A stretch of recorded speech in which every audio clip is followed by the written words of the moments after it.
May buntag mga kaparm. Mga Na kadikit. nasa taas mga kaparm sa atong uma. So kaniadto mga kauma. Ato ning gitamnan dire og kuan kining pipino sa kilid dire.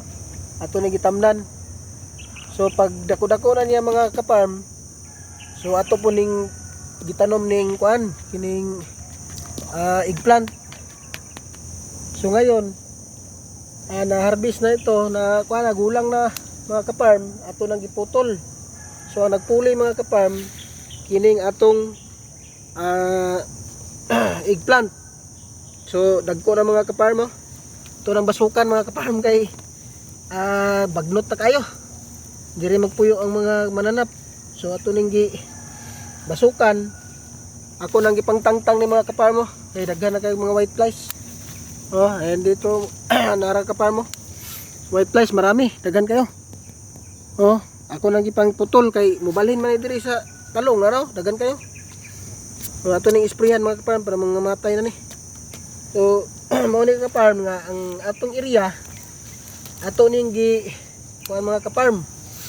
Atong gi divide kay kung talong lang atong itanom, so wala pud tay maharbis nga pangdalian. Mao nang gitamnan nato sa kilid og kaning pipino para maka-income po ta para panggastos niya atong talong. Kay ang pipino 1 month naman mga kaparm maharbis na. So mao na niyo kaparm, yung puli na talong na ni puli dagko na mga kaparm mo. So wala laya na nga atong pipino. Laya na. Uma nag-harvest.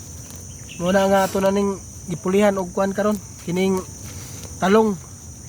So ang atong talong mga next month siguro mga kaparm magkuan na ni.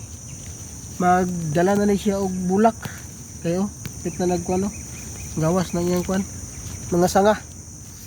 So mao ra gini among trabaho mga kaparm. Adlaw-adlaw narami diri sa uma. Mara gini taon. Mao ra man among opisina ning uma.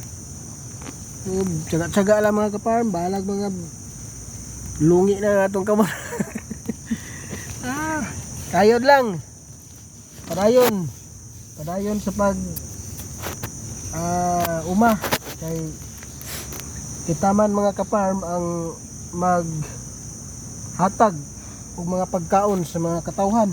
Kay kung wala kita mga kaparm, wala gyud makaon ang mga nagtrabaho sa mga gobyerno karon mga kaparm kay kung wala ang mangunguma. So bye bye.